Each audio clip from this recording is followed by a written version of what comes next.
ఇంట్లో 12వ రోజు మంగళవారం ఆత్మ పిలుపు అసూయకలు ఇప్పుడే చదివాను. సమూయేలు 10 14, 16, 15, 22, 24. ఆ కాన్సెప్ట్ కూడా ఇచ్చింది ఏంటంటే, అంతకు ముందు ఆయన మాట్లాడిన సమూయేలు గురించి మాట్లాడారు. నేను సౌలు గురించి మాట్లాడుతున్నాను. ఆత్మ పిలుపు అసూయకలు ఏంటి ఆత్మ పిలుపు అని నేను ఆలోచించాను. ఆత్మ పిలుపు అంటే ఏంటి అసలు? ఆత్మ పిలుపు ఆలోచిస్తప్పుడు మొదట ఎవరు పిలిచాడు? దేవుడు పిలిచాడు. ఎవరిని పిలిచాడు? ఆదామును పిలిచాడు. ఆదామును పిలిచి తన కుమార్తె తన ఏదైనా వనములో చక్కగా తన రూపములో తన కుమారుని ఆదామును అవ్వలను సృష్టించి సంధ్య వేళలో ఆదాముతో దేవుడు వచ్చి మాట్లాడు. సంధ్య వేళలో ఆదికాండం 3:8 సంధ్య వేళ దేవుడు వచ్చి ఆదాము అవ్వతో మాట్లాడుతున్నాడు. ఇది నేను అనుకుంటా ఆత్మగా వాళ్ళు పిలిచాడు. ఆత్మీయ పిలుపుతో వాళ్ళతో ఆడుకుంటూ ఆత్మీయంగా ఉంటే అప్పుడు ఏమైందంటే ఎంతో సంతోషంగా వీళ్ళు గడుపుతూ ఉంటే నా కాన్సెప్ట్లో ఇది ఆత్మీయ పిలుపు అసూయకులు. వెంటనే సాతాను వీళ్ళు చూసి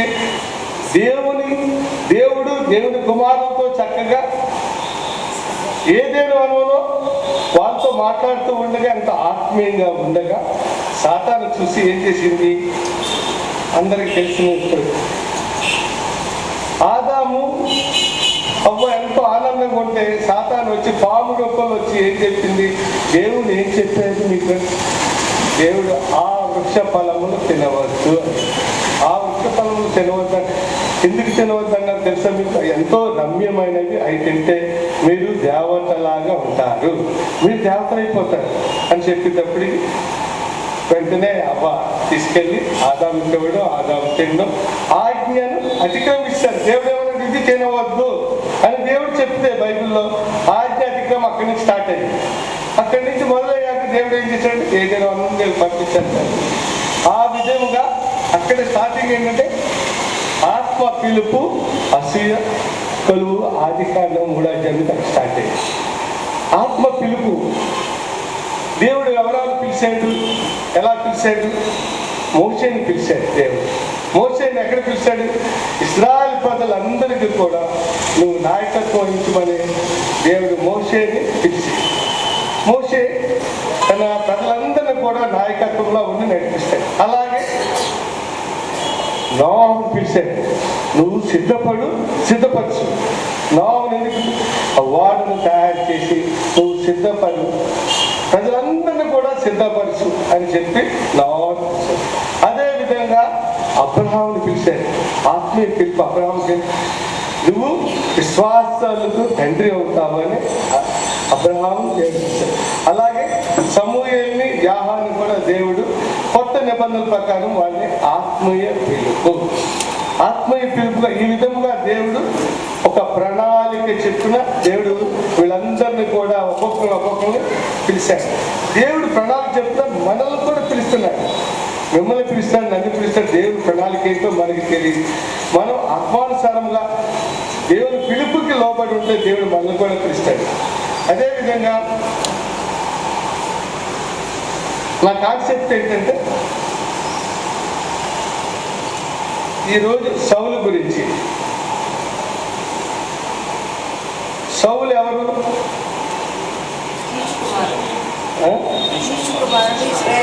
కీషు కుమారుడు బెన్యామీను గోత్రీయుడు. బెన్యామీనులు అంటే ఈ గోత్రం అంటే చాలా భయంకరమైనది. వీళ్ళు తోడేలి మనస్తత్వం అంటున్నారు. వీళ్ళు ఏంటంటే ఆదికాండము 49:24 ఏముందంటే వీళ్ళు ఉదయమే ఎర్ర తిని సంధ్యాకాలంలో దోచుకుని వీళ్ళందరూ దోపిడి సొమ్ము పంచుకుంటా ఉంటారు. అంటే ఏంటంటే సైనికులు వీళ్ళందరూ కూడా ఉదయాన్నే ఆహారం తీసుకుని అక్కడ ఉన్న రాజ్యాలన్నీ కూడా దోచేసుకుని వాళ్ళందరూ వచ్చి పంచుకుంటా ఉండేవారు. వీళ్ళు చాలా భయంకరమైన తోడేలు మనస్తత్వం కలిగిన వారు. సౌలు వచ్చేటప్పటికి మంచి పర్సనాలిటీ. సౌలు గురించి ఒక్క నిమిషం. సమూయేలు 1వ అధ్యాయము, సమూయేలు 9వ అధ్యాయంలో బెన్యామీనీయుడు సౌలు ఎవరంటే బెన్యామీనుడు. అతనికి బహు సౌందర్యము గల యవ్వనుడు, ఇశ్రాయేలు అంతటి సుందరుడు ఒకడును లేడు. అతడు భుజములు మొదలుకొని పైకి ఇతరుల కంటే ఎత్తుగలవాడు. ఇతడు చాలా సౌందర్యవంతుడు, యవ్వనుడు, ఇశ్రాయేలు అంతటి సుందరుడు ఒకడును లేడు.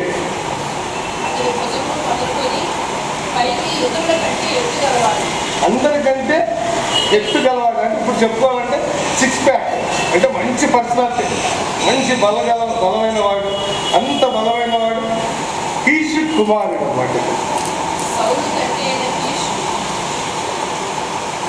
కీషు భాగ్యవంతుడు. కీషు కూడా చాలా భాగ్యవంతుడు. కీషు అంటే దీనికి అనేకమైన పశు సంపద, అనేకమైన గార్ధములు ఎన్ని ఉంటే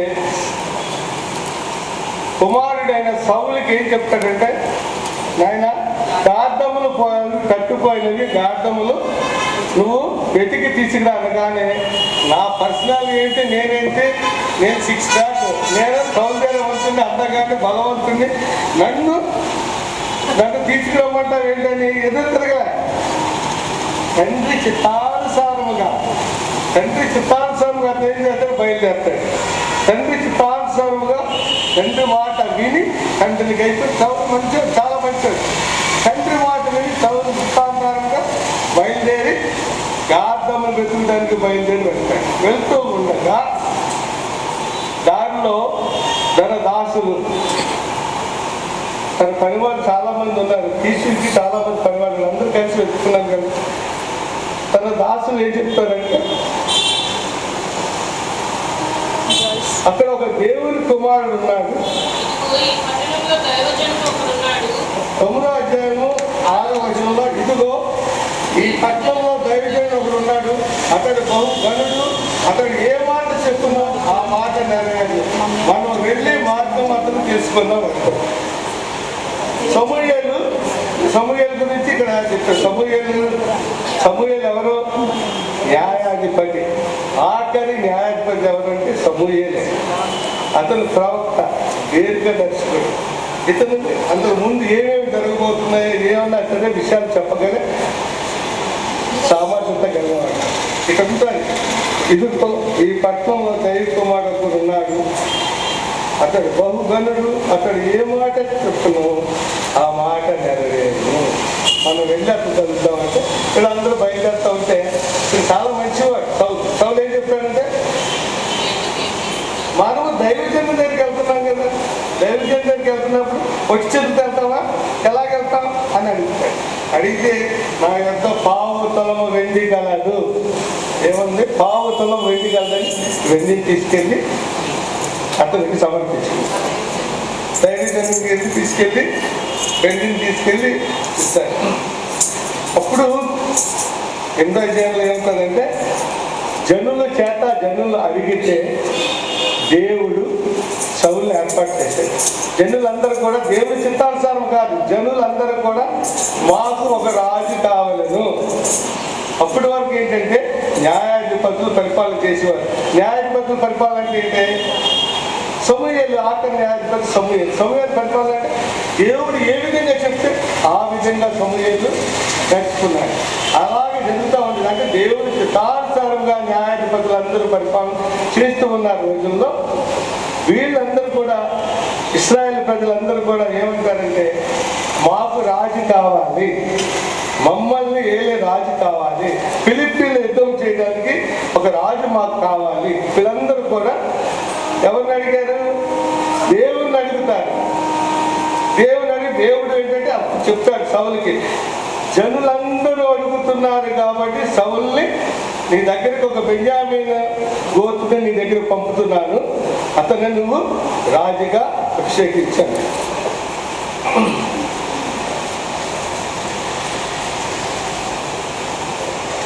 సమూయేలు 1:10 అధ్యాయం.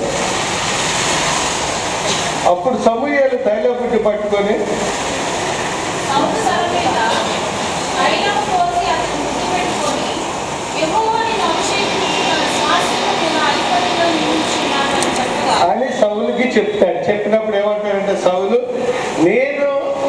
అల్పుడను, నేను బెన్యామీను గోత్రీయుడిని, నేను ఎందుకు పనికిరాని వాడిని, నేను అల్పుడను, నన్ను రాజుగా చేయడం ఏంటని అడుగుతాడు. నేను బెన్యామీను గోత్రంలో తగిన వాడిని, నేను అల్పుడను, నన్ను నువ్వు రాజు, దేవుని చిత్తం ఇది కాబట్టి నిన్ను తైలాభిషేకం చేస్తున్నాను, దేవుడు నిన్ను రాజుగా చేశాడని సౌలుని సమూయేలు అభిషేకించి తన రాజుగా చేసినప్పుడు అప్పుడు ఏమవుతాడు సౌలు 10వ అధ్యాయం 6లో, యెహోవా ఆత్మ నీ మీదికి బలముగా సౌలు మీదికి దేవుని ఆత్మ వచ్చింది, నీ వారితో కలిసి ప్రకటన చేస్తుండగా నీకు కొత్త మనసు వచ్చును, దేవుడు నీకు తోడుగా ఉంటాడు. దేవుడు సౌలుకి తోడుగా ఉన్నాడు.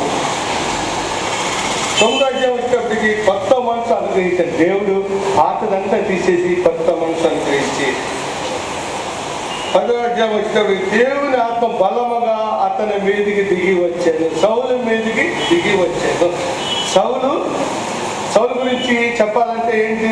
సౌలు మంచి పర్సనాలిటీ గలవాడు, మంచి ధైర్యవంతుడు, బలవంతుడు. అయినా సరే తండ్రి గాడి అక్కడ పోయిన తీసుకురారండి, వేళ మన పిల్లలు మనం మాట్లాడుతున్నారా, నాయన బజార్కి వెళ్ళి ఎవరు పోటీ నువ్వు వెళ్ళి తెచ్చుకోవట్లే. ఆ రోజులు అంత సౌందర్యవంతుడు, అంత బలవంతుడు, అంతా కూడా అట్లా ఏం చేశాడండి, తండ్రి ఆజ్ఞానుసారముగా దేవుడి మాట ఎలాగైపోతున్నామో మనం అలాగే తండ్రి మాట సౌలు విని ప్రార్థనలు ఎదగడానికి వెళ్తాడు. తర్వాత వచ్చి వెంటనే సమూయేలు నిన్ను రాజుగా చేస్తాడు, నేను అల్పుడును, నేను వెళ్ళిపోతుంది, నేను ఎందుకు పనికిరాను అంటాడు. తనకు తాను తగ్గించుకున్నాడు.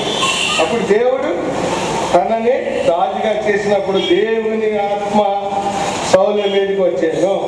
దేవుని ఆత్మ సౌలు మీదకి వచ్చినప్పుడు సౌలు కొత్త మనసుతోటి చాలా చక్కగా దేవుని తోడుగా ఉన్నందుకు చక్కటి పరిపాలన చేస్తున్నాడు. సౌలు సుమారుగా 40 సంవత్సరాలు పరిపాలన చేశాడు. ఆ 40 సంవత్సరాలు దేవుడే దాంతో పరిపాలన చేసేవాడు. ఏంటంటే న్యాయాధిపతులుగా ఉన్నప్పుడు సమూయేలుతో దేవుడు మాట్లాడి ఇలాగ చేయమంటే ఇలాగ పరిపాలన జరగాలంటే అదే విధంగా పరిపాలన జరుగుతూ ఉండేది. సమూయేలు చెప్పినట్టు సౌలు 20 సంవత్సరాలు విని సౌలు చెప్పినట్టు విని చేస్తూ ఉంది. కానీ మొదటి నుంచి కూడా సౌలు దివ్మనస్కుడు, 2 మనసులు కలిగి ఉన్నవాడు. దీనికి చెప్పాలంటే ఒకవైపు శరీరానుసారంగా, ఒకవైపు ఆత్మానుసారంగా, ఒకవైపేమో తన ఇష్టానుసారంగా తన సమూహం చెప్తున్నాడు కాబట్టి సమూహం చెప్పినట్టు విధముగా ఇలాగ దుర్మనసుడిగా వింటున్నట్టు వినేవాడు కానీ తను చేసేది మాత్రం తన ఇష్టానుసారంగా చేసుకుంటూ ఉండేవాడు. తన ఇష్టానుసారంగా చేసుకుంటూ ఉంటే సౌలు దేవుడు ఏం చెప్పాడంటే ఒకసారి సమూహేలుతోటి అమాలేకులందరినీ కూడా పూర్తిగా సంహరించమని చెప్పారు. అమాలేకులందరినీ కూడా అంటే సమస్తము, పశువులనేమి, మనుషులనేమి, గొర్రెలనేమి అన్నీ కూడా దేవుడు ఏం చెప్పాడంటే అన్నిట్లు కూడా సర్వనాశనం చేసేయమని చెప్తే ఏం చేస్తాడంటే సౌలు ఏం చేస్తాడు? 15వ అధ్యాయంలో ఉంటాడు.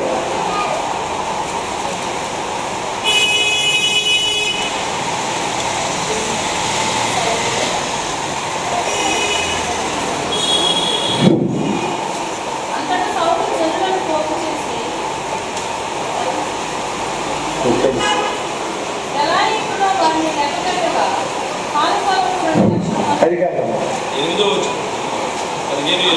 15 సౌలు జనం కూడి అగాలి గొర్రెల్లోనూ ఎడ్లలోనూ కొవ్విన గొర్రెలను మొదలైన వాటిని మంచి వాటిని అన్నిట్లు కూడా ఎన్నుకొని దీని అంతా మంచి వాటిని తెచ్చేసుకుని అగాగు రాజును కూడా దేవుడు ఏం చెప్పాడంటే సమస్తము నిర్మూలన చేయమని చెప్పాడు.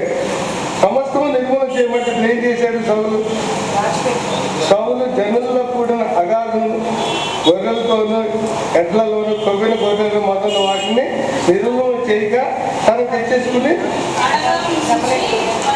పనికిరాని అన్ని కూడా నిర్మూలన చేస్తాడనమాట. నిర్మూలన చేసేటప్పటికి క్షమించండి,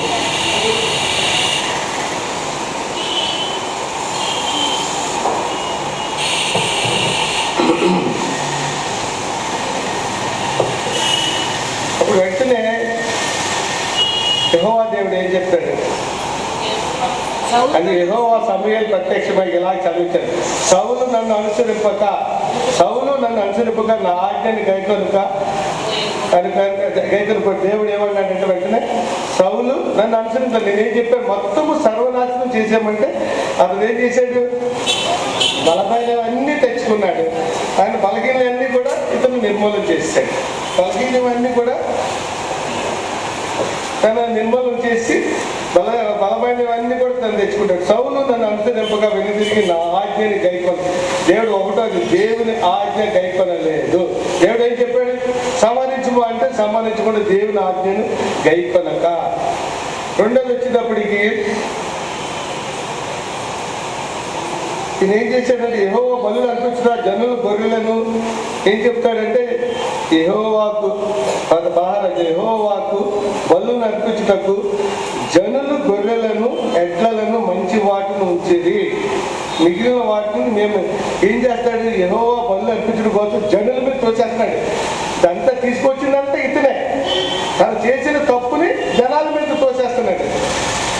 యెహోవా బలులు అర్పించడం జనులు గొర్రెలను ఎడ్లను మంచి వాటిని ఉండనిచ్చింది, చేసింది ఇతను, తోసేసింది మొత్తం మేము. మిగిలిన వాటిని అన్నింటిని మేము నిర్మూలన, మిగిలిన వాటిని మంచి అయితే చెప్పుకుంటున్నాడు, చెడు అయితే జనాల మీద తోసేస్తున్నాడు. అలాగా నిర్మూలన చేయకుండా ఆ విధంగా అతను దేవునికి ఇష్టానుసారంగా లేకుండా తన ఇష్టానుసారంగా ప్రవర్తించాడు. తర్వాత 19వ వచనం వచ్చేటప్పటికి యెహోవా మాట వినగా, దేవుడి మాట వినలే సౌలు, దేవుడి మాట వినలే. ఆలోచించు, తర్వాత కిందకు వచ్చేటప్పుడు ఆలోచించము, బలులు అర్పించడం కంటే ఆజ్ఞలు గైకొనుట, పొట్టేళ్ల కొవ్వును అర్పించడం కంటే మాట వినుట చేస్తాం. దేవుడు బలులు అడగట్లేదు, కొవ్వున పొట్టేళ్ళు అడగట్లేదు, ఏమంటున్నాడు, మాట వినుట శ్రేష్టం. సౌలు మాట విన్నాడా, దేవుని మాట వినలేదు. అప్పుడు యెహోవా ఆజ్ఞను విసర్జించు కనుక నీవు రాజుగా ఉండకుండా ఆయన నిన్ను విసర్జించాడు. దేవుడు విసర్జించాడు. ఎందుకు విసర్జించాడు, ఫస్ట్ ఒకటి ఆయన ఆజ్ఞ గైకొనలేదు కాబట్టి దేవుడు విసర్జించాడు. ఇతను తప్పు చేసి పక్కన వాళ్ళని తోసాడు, మేము నిర్మూలన చేస్తే మీరు అంటాడు, మంచి అయితే తినకి, చెడు అయితే జనుల మీద. తర్వాత 19 వచ్చాడు, యెహోవా మాట వినక, దేవుని మాట వినలేదు. అలాగా దేవుడు కూడా ఏం చేశాడంటే యెహోవా ఆజ్ఞను నువ్వు విసర్జించావు కాబట్టి, దేవుని మాట వినలేదు కాబట్టి ఏం చేశాడంటే నువ్వు రాజుగా ఉండకుండా నిన్ను విసర్జించాడు.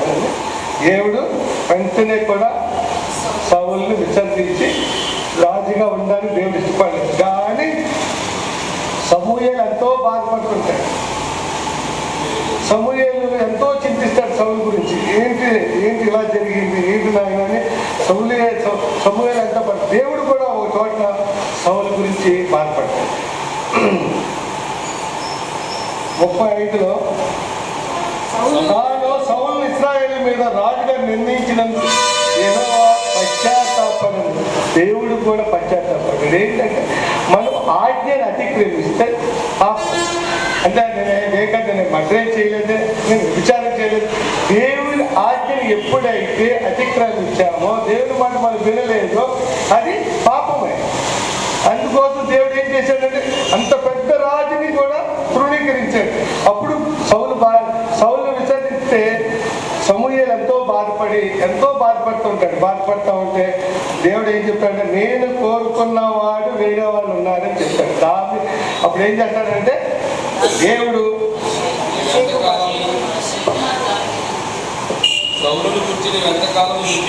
సౌలును గురించి నువ్వు ఎంతకాలం దుఃఖించదు, నువ్వు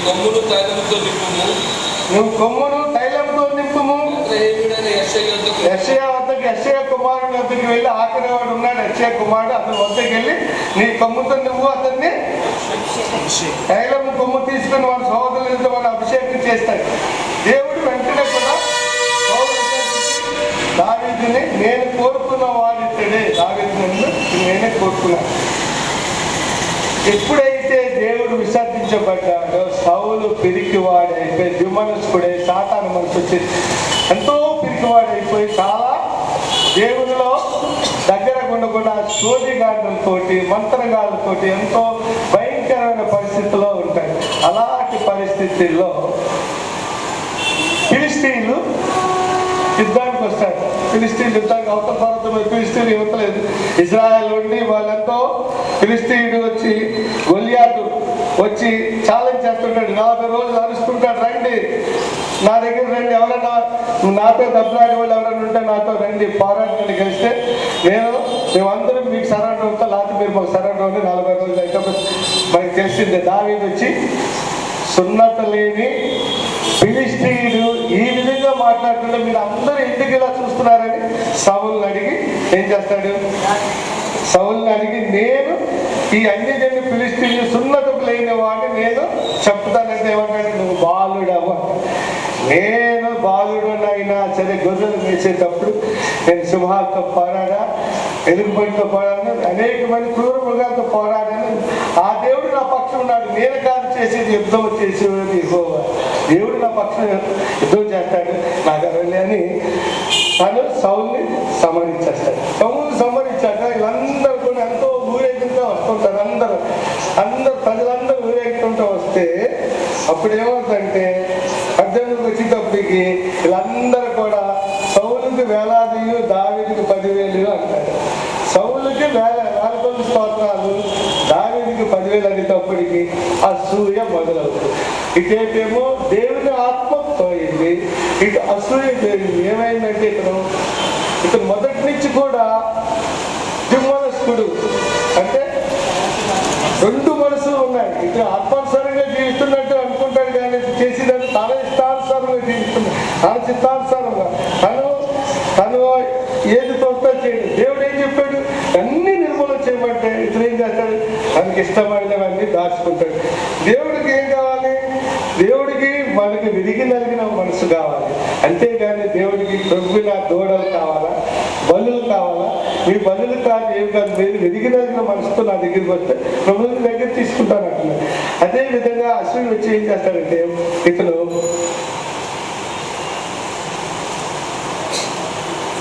అసూయ ఇలాంటి మనస్తత్వం వచ్చింది. ఏంటంటే సాతాను మనస్తత్వం అన్నమాట.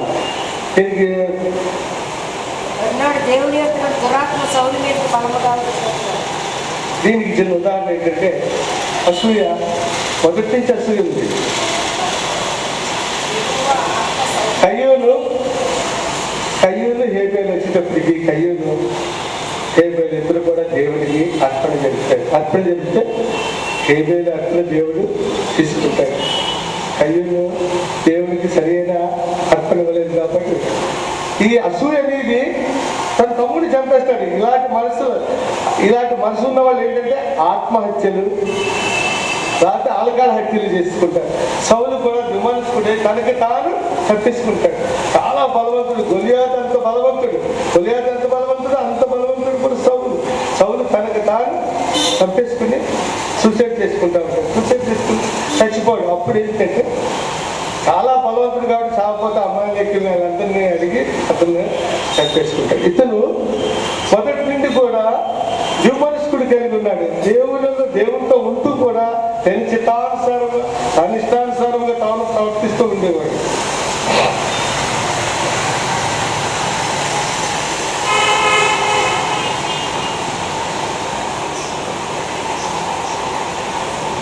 సౌలుకి అసూయ, ద్వేషము, దేవుని అవిధేయత, ఈ విధంగా ఇతను అన్ని విషయాల్లో కూడా అణుకుపడ్డాడు. దేవుడు ఆశీర్వదించి తను రాజుగా చేసినా సరే తనంతట తన చేతులారా తన రాజు తనంతట తానే తన ఆత్మను కోల్పోయి తన సూసైడ్ చేసేసుకుంటాడు. అలాగే యూదా ఇస్కరియోతు కూడా అలనాడు దేవుడు 30 వెండి నాణేలు కనివేసి తను కూడా దేవుడి దగ్గరికి వెళ్ళి నాయన నన్ను క్షమించిన ఆయన అంటే దేవుడు తప్పకుండా యూదా ఇస్కరియోతు కూడా క్షమించు. సౌలు కూడా నాయన నేను పొరపాటు చేశాను నాయన అని అడుగుంటే కానీ ఇలా చేయలేదు. అది దావీదు కూడా ఇలాంటి పొరపాట్లు చేశాడు. దావీదు ఏం పొరపాటు? తన సైనికుడి భార్య తోటి ఉంది, తను చాలా భయంకరమైన పనులు చేశాడు. దావీదు ఉండి కూడా దేవుడికి దగ్గర అయ్యాడు. కీర్తన 51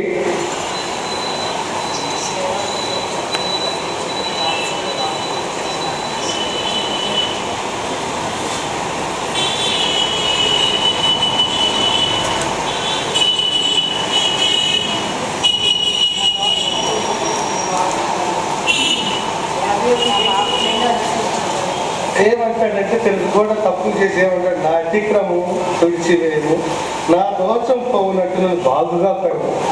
తన అతిక్రమం తుడిచేయి. దేవుడిని అడుగుతాడనమాట, నా అతిక్రమం తుడిచేయి. నన్ను కొడడం అంటే గాచి మీద పడుతూ తుడుస్తాయి, కొడడం గాచి మీద అయితే తుడుస్తాం. దోషాలు పోవాలంటే బాగా నన్ను కడుగుము, బట్టల మీద పడితే కడుగుమని దేవుడు కడుక్కుంటే బట్టలన్నీ శుభ్రం. నా పాపం పోలే నన్ను పవిత్రం చేయి. నువ్వు అపవిత్రం అయినప్పుడు ఏం చేయాలి? దేవుడు పవిత్రపరచాలి. కడిగేసుకుంటే తుడిచేసుకుంటే పోయేది కాదు. దేవుడు మనల్ని పవిత్రపరిస్తే మనం పవిత్రులు అవుతాం. తర్వాత పనిలో వచ్చినాడు, దేవా నా ఎందుకు శుద్ధ హృదయం కలుగు చేయను, నా అంతరంగంలో స్థిరమైన మనసు నూతనముగా పుట్టించను, నీ సన్నిధిలో నుండి నన్ను త్రోసివేయి, నీ పరిశుద్ధ ఆత్మ ఇతరులను తీసివేయటం. దావీదు ఆ విధంగా దేవుణ్ణి తన కూడా తప్పు చేసి కూడా దేవునికి దగ్గర అయ్యాడు. ఇదే సౌలు వచ్చేటప్పటికి దూరం అయిపోయాడు. తనకి దాన్ని చచ్చిపోయాడు. దాన్ని దేవుణ్ణి బతిమాలుకోలే. ఏం చేస్తాడు? సోదిగాల దగ్గరికి, మంత్రగత్తుల దగ్గరికి వెళ్ళి తనకి దాన్ని, నాయన నేను తప్పు చేశాను, నన్ను క్షమించిన ఆయన, నీ మాట వెళ్ళలేదని అంటే. దావీదైతే అలా కాదు, నన్ను శుద్ధ హృదయం చేయమని. ఇక్కడికి వచ్చేటప్పటికి 17కి వచ్చాడు. దహన బలికి ఇష్టమైన దేవుడు దహన బలి విరిగిన మనసే దేవునికి ఇష్టమైన పని. దేవా విరిగి నలిగిన హృదయం నీవు అలక్ష్యం చేయు. మనం విరిగి నలిగిన మనసుతో దేవుని అడిగితే అలక్ష్యించాడు దేవుడు, మనం ఎప్పుడు అలక్ష్యం చేయడు. ఈ లైఫ్లో మనం అందరం కూడా దేవునికి దగ్గరగా, నా మటుకు నేను దేవుని ప్రణాళిక అనుకున్నాను, నేను కూడా దేవునికి దగ్గరగా దేవునితో 24 గంటలు బైబిల్ చదవడం, బైబిల్లో సౌలు గురించి చదవడం, తర్వాత ఎన్ని అధ్యాయాలు చదవడం, తర్వాత సాల్మన్ గారిని ఏంటండి నా ఫాదర్ గారు ఇలాగ ఇచ్చారు. ఇది దేవుడు ప్రణాళిక నా ఇలాగా. దాన్ని నేను మానేవాడు కాదు. నేను ఇంకా సిగరెట్లు తాగితే ఇలాగ ఉండేవాడు. అన్ని మానేసా, దేవునికి దగ్గరగా వచ్చా, దేవునితో ఉన్నా. దేవుల్లో ఉన్న మీరు కూడా ఆత్మీయంగా బలపడాలంటే, దేవునితో ఉండాలంటే, మనం దేవునికి దగ్గర రావాలంటే నా ఇంట్లో నేను మానేస్తే కుదరదు. దేవుడు మనల్ని పట్టుకోవాలి. మనం దేవుడు పట్టుకోవాలంటే దేవుడు మనకు దొరకడు. దేవుడు మనల్ని పట్టుకుంటే తప్పకుండా దేవుని కార్యం మనలో జరగాలి.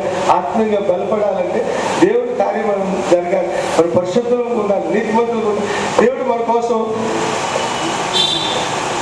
కొత్త నిబంధనలో దేవుడు మన కోసము ఆ శిలువ రాళ్ళలో చనిపోయి ఆయన రక్తము కాచి ఆయన రక్షణ మనకి ఇచ్చాడు.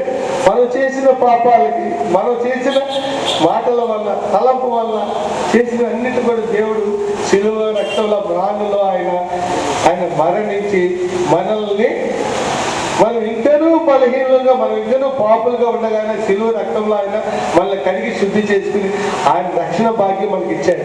మనం రక్షణలో కొనసాగించాలి. ఇంకా రక్షణలో నడవాలి, నీతిలో ఉండాలి, పరిశుద్ధతలో ఉండాలి. ఇంకా ఎంతసేపు కూడా మనం కిందకి దిగజారకూడదు. కొత్త నిబంధనలో దేవునికి దగ్గరగా, దేవునితో దేవునిలో మనం ఉండాలి.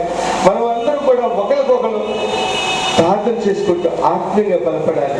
ఒకరి కోసం ఒకరు, మనం అందరం కూడా ఐక్యమత్యంగా, మనమంతా సంఘం అంతా కూడా మొదటి నుంచి చెప్తాం, each for all for each. ప్రతి ఒక్కరు అందరి కోసం ప్రార్థన చేసుకోవాలి. మనం అందరం కూడా దేవుడి కోసం, దేవాలయం కోసం, దేవా మమ్మల్ని అందరూ పరిశుద్ధులు పరచున్నాను, మమ్మల్ని నీతిమంతులు వచ్చినందుకు వేలాది వందనాలు, నీ రక్తంలో మమ్మల్ని కడిగినందుకు వేలాది వందనాలు, స్తోత్రం నాయన.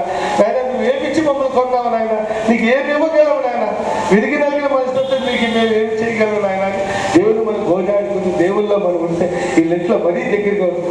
ఈ లెంట్ అంటే చిగురించడం కాదు.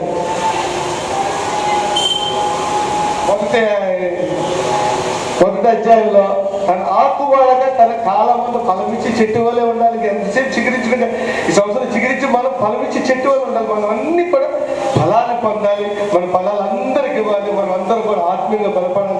నీతిలో మన రక్షణలో కొనసాగించి దేవుడు రాక కోసం ఎదురు చూస్తూ ఉండాలి. మన పరలోకం ఇంతకాలం ఇక్కడ ఉన్నాం. 2013 అయిపోయింది. 13లో దేవుడు మనం కాచి కాపాడకపోతే మనం ఈ రోజు ఇక్కడ కూర్చుని వాళ్ళకి కాదు, ఇక్కడ ఉండే వాళ్ళకి కాదు. ఆయన ఉచితమైన కృపలో ఆయన వాళ్ళందరినీ కూడా ఈ రోజు ఇక్కడ ఉంచాడు. మనకి తెలియదు భయంకరమైన రాజ్యం మీద రాజ్యాలు, మన స్టేట్ మీద స్టేట్ ఎంతో గొడవలు, ఎన్నో యాక్సిడెంట్లు అన్నీ సరే ఎన్ని జరిగినా 2014లో దేవుడు మళ్ళీ ఈ లెంట్లో మనందరినీ కూడా కాచి కాపాడాడు. మనమందరం కూడా ప్రతి ఒక్కరి కోసం అందరూ ప్రార్థన చేద్దాం. మనం అందరూ ఆత్మీయంగా బలపడతాం, నీతిగా ఉందాం, దేవునిలో దేవుని చిత్తానుసారంగా పరలోక రాజ్యానికి మనం అందరం కూడా వారసులు అవడానికి దగ్గరగా ఉంటాం. దేవుని నామముకు స్తోత్రం కలుగును గాక. హల్లెలూయా.